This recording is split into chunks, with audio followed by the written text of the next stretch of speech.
Hello friends, chosen ones. We're gonna talk about open contact today, and this is one of my passions about humans and ETs interacting and interacting more closely now in the next few years. Some of us are already very much in touch with ETs and ET civilizations of different kinds, and we know we have origins from other star systems and so forth, but if this is new to you, or if it's maybe you're just fascinated like me, then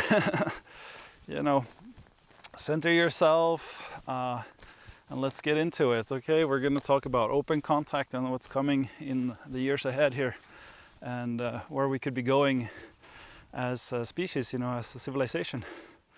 So I've been doing consciousness work for about 20 years. My name is Morten. Welcome to this transmission. And I've been getting more and more into ETs and extraterrestrials and other non-physical beings and all kinds of beings and telempathic abilities, psychic abilities in the past couple of years. And they've been really strong in the past couple of years because I've been living near to this area in the wild of northern Sweden, or middle of Sweden, but in the mountains of Sweden. So, yeah. And I had my first ET contact about, I would say 4 years ago. I think it was 3 years ago in the summer. I was sitting in my high-rise apartment on the 6th floor overlooking the park and meditating, and I was doing different kind of tonal frequencies with my singing, singing those different tonal frequencies, and that somehow connected me to one of Bashar's fellow brothers there. Bashar is part of the Essassani civilization, and they are sort of a hybrid civilization with, so they are sprouting from the Greys, okay? The Greys, they're very well known in sci-fi and so forth.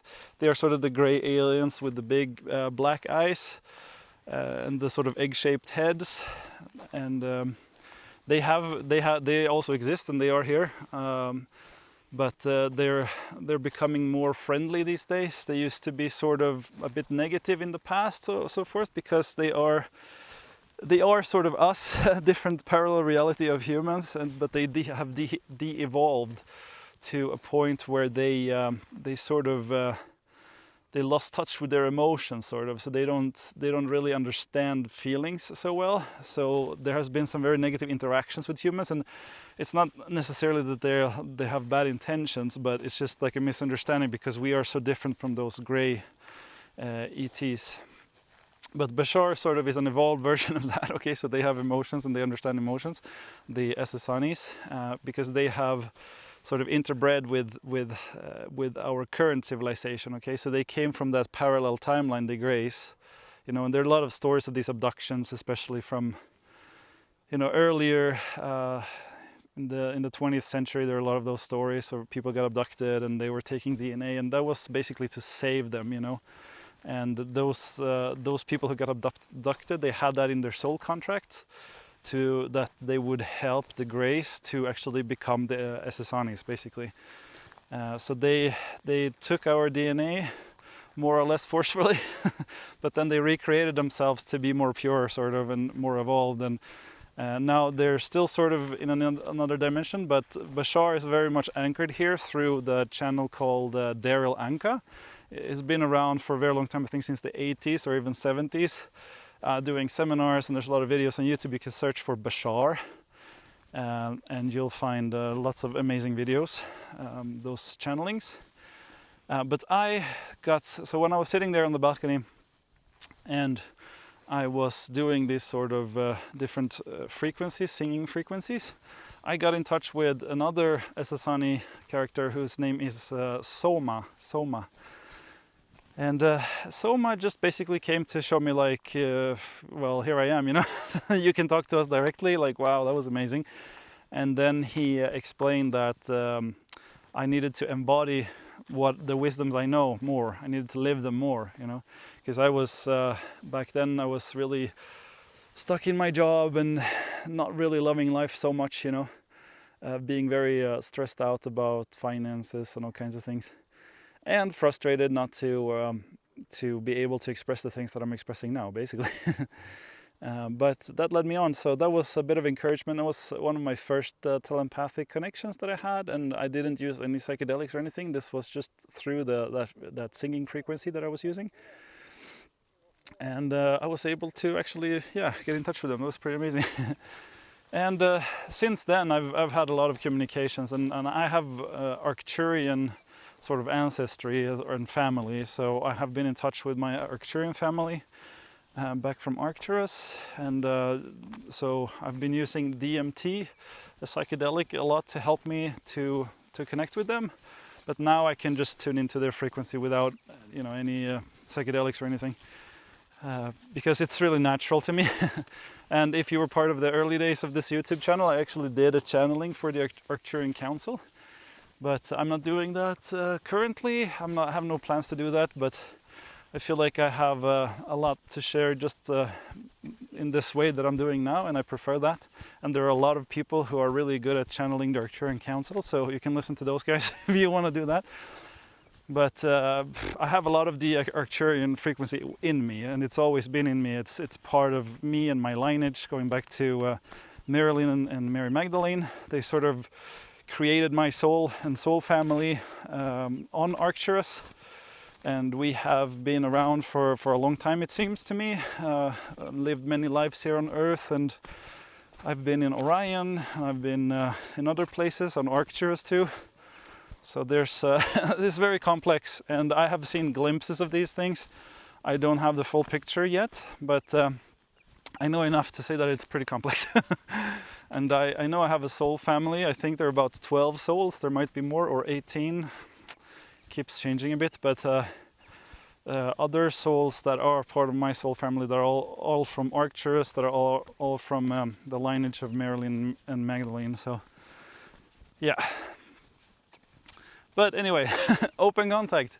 So what Bashar has been saying is that in the late 2026, so next year until 27 is when we're gonna start having open contact. So what does that mean? Well, open contact means that the ETs are here, okay? We can see them, we can see their crafts, we can interact with them face to face, we can talk to them, and everyone knows about this, okay? There's no more denying. Okay, it's so obvious that no one could really seriously deny it, Like anyone could go out and say, oh, they're here, there's the spaceship is right here. So at that point it's like open contact. It's fully out in the open, and people like me are not going to be so weird anymore because it's going to be freaking obvious.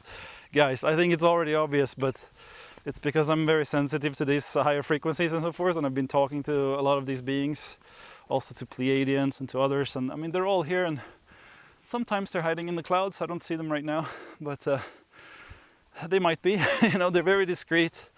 A lot of these higher beings that have those abilities, they are very discreet because they don't want to scare us, okay? And for the ones that are open to it, they will connect with you, and they will actually show themselves more or less. I have seen crafts and so forth, not up close, but from a distance. And a lot of people have. It's getting more and more common these days, and there's a lot of interesting videos all over the internet about these things. So, actually Daryl Anka's story about how the first time he saw Bashar's ship and all that is really fascinating. You can look into that, bashar.org. You can see more of that stuff. It's very, very cool. So, yeah, they're going to be here, and they're going to land, and they're going to, come and co-create with us. They're not going to come and be our kings, our gods. They're not like that, okay? They are much more evolved than us. And they're here to help us heal, and they've been here for tens of thousands of years, or maybe even hundreds of thousands of years, trying to help us get out of this slavery mindset and consciousness suppression and so forth. And they were part of the rise of Lemuria, and the rise of Atlantis, and the consciousness and the spirituality that came out of those places, those civilizations. So they have already done a lot. They're very much involved with humanity, behind the scenes for most of us, but not so behind the scenes for some of us. Okay, there are even human and ET hybrids that are gonna be part of this open contact program, and there's a Galactic Federation that's overseeing it, and I know the Arcturian Council are very much overseeing all this stuff. So yeah, these things are gonna get clearer. If you're into this stuff, you can just search for it and you're gonna find so much information. And it might be hard to discern like what's really real and so forth, but as part of your journey is to align and to feel into what's real. A lot of this stuff has been suppressed for so many years and have been ridiculed, you know. That's part of that denial, you know, the steps of denial. One of the first steps is you ridicule it, you laugh about it, and you try to just like, ha ha ha, ETs, what a silly thing, you know. But, you know, later on you get angry, you try to suppress it with violence, and then in the end you have to admit, like, okay, it's real. They're everywhere now. They're out in the open. So why it's taking so much time, you know, because Bashar has been around since the 70s or 80s and so forth, and a lot of ET interactions have been happening since way earlier. I mean, throughout history, you could say, and there has been times in the past where we have been much more open to open contact, where it has been open contact, basically. And, you know, the Indian scriptures are full of this stuff, and you can even see it in ancient paintings and other scriptures, and yeah, there's a lot. And also the mythology, you know, the blue gods. The blue is, those are ETs like the Anunnaki. They were blue because instead of having instead of having iron as a base for their oxygen supply that we have in our blood, we have iron, so we're kind of reddish toned. They had copper, okay, so they had a more bluish tone. So that's the avatar kind of characters, right? But maybe not so much like cats, more like ETs, you know, more like slender and fit and, you know. Either way, I'm sure there are a lot of fit ETs, by the way, and maybe there are those like avatar. I mean, there's so many different ET species when you start looking into these things. It's really infinite. The universe is infinite. There are infinite solar systems and planets and worlds within worlds within worlds, all over the place. So yeah, pretty much anything you could imagine is actually possible, you know, which is fascinating. And but there are structures around us, like I've been saying. There are loving structures around us on the Earth plane, but also on the solar system plane and the intergalactic plane. There are lots of good forces, and there has been a lot of negative forces around Earth, corrupting Earth. Like, for example, the moon. It wasn't here, okay, from the beginning. It was something that was brought in, I think, by some reptilians that were not friendly. There are friendly reptilians too, but the ones that brought the moon initially, they were not friendly, okay. But I think sometimes in the past 2-3 decades, the moon was actually taken back by some, you know, more conscious forces, and now the moon is being used to serve humanity, okay. But the moon initially was here to suppress us. So there's a lot that goes into that, but yeah, that's why the space program was shut down. This was at the same time that they started suppressing psychedelics, okay? So the moon program, they landed on the moon, okay, and they had all this mission planned, and you can see they still have those rockets that they built, like the full rockets that they never used. You know, they're in a museum somewhere in the US, can't remember where, but you can Google that. They have this whole moon rocket, you know, ready to go, and they didn't use it. You know, why? Well, because they realized the moon is not what it seemed to be. Okay, when they landed, there was this very weird echo inside the moon. Okay, and there shouldn't be an echo inside of like a solid sphere, you know, but because it's not solid. Okay, it's a manufactured thing. It was used to suppress our consciousness for many years. So yeah, you can research this stuff on your own, but there's so much. I'm just gonna touch on a bunch of stuff, and you know, don't be afraid. We're in a very pure timeline right now. There is not so much negative ET contact going on anymore. There are negative ETs, of course, and you can have interactions with them as well, but it's nowhere where it was just a few decades ago even. Like, things have really changed a lot. And if you're in this timeline where we are right now, then you don't have to worry about it, okay? These things are going to become obvious, and everyone is going to know about it in, you know, within the next 2 years or so. like Bashar has been talking about. So this is, open contact is going to start around that timeline. So by the end of 26 to late 27. And then up until 2035 is what Bashar said, then we will have, it will be in stages until 2035. So there's a lot of different things that will happen, and they're very secretive about it. I haven't been told much about it because they want to surprise and delight us. And also I think they don't want the negative forces to be able to stop it. So I think it's both. But it is very fun, it's a very, very exciting journey where this deep consciousness work I've been doing, and the things that I've been just having in my own experience, which I haven't really been able to share with anyone because no one really listened to this stuff. But very soon you're going to start seeing it, all of you. Even the ones who don't believe in it, even the ones who are very doubtful about it, even the ones who don't care about it. Everyone will know about it, okay? No one, not everyone will care about it, but maybe they will start caring more when they start seeing these things. Because it is happening, so yeah.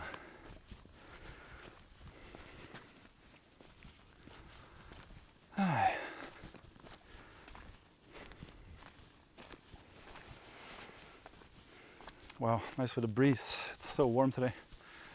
Such a lovely hike though. It's a very nice path here. It's very steep in the beginning and then it's mostly quite flat, so very, very friendly for a day hike like this. All right, so yeah, and I think open contact will mean a lot of things for different people, and we'll all engage with it in different ways, but you don't need to be afraid. The thing with open contact is, why it's been taking so long is because our frequency needs to elevate, okay? The average frequency of all the humans, of our whole civilization, needs to get to a certain point before the ETs can, they also come down a bit for us, but they can't go down so much where we have been in the past, because basically it's gonna scare us, okay? Like if we meet beings that are so high in consciousness and we're very low in consciousness, very closed-minded, very narrow-minded, very afraid, then we're going to be extremely afraid. It's basically like when you're taking a very strong psychedelic or you're going to a deep meditation retreat. If you're completely unprepared for that, if you've never done any consciousness work in your life, it's going to be freaking scary, okay? Because your whole belief about the world, about who you are, about reality, all of that gets twisted all around, And you can feel it even watching these videos if you're kind of new to this stuff. A lot of the things I say will probably make little sense, and some of it will scare you, and that's what it's like when you're new to this stuff, And probably most of you listening to this are not so new to this stuff, because you would probably have switched off already if you were. So if you're here, like the video, post me some comments, your thoughts, your own experiences, questions. I love hearing from you. I read all your comments. So our frequency is about to get into that place, our average frequency, where we can actually have open contact without being terrified, okay? And of course there will still be some fear and stuff and resistance, and we're gonna have to deal with that, but the ETs are not gonna come here if we're gonna, bomb them and stuff. They're gonna come when we're ready to meet them, as sort of equals. We're not maybe equals in consciousness and so forth, but equals as beings, with open hearts. And like I said, they're not here to take over anything. They're not here to become our new overlords. They're just here to co-create with us, They want to be part of our civilization. They want to help raise our consciousness, which they already have been doing for ages. And they come with really good intentions. I've been talking to many of them, and I have been really feeling into it a lot, over the years, and they have helped me a lot to evolve. And I have no fear at all about these beings anymore. But of course my consciousness has come to a very high place, and I have shifted permanently and all that. So, I mean, it's totally understandable if some of you have some fear about it and so forth. It's okay, and and they feel you. They're not gonna force it. They're not gonna land in your garden and stuff.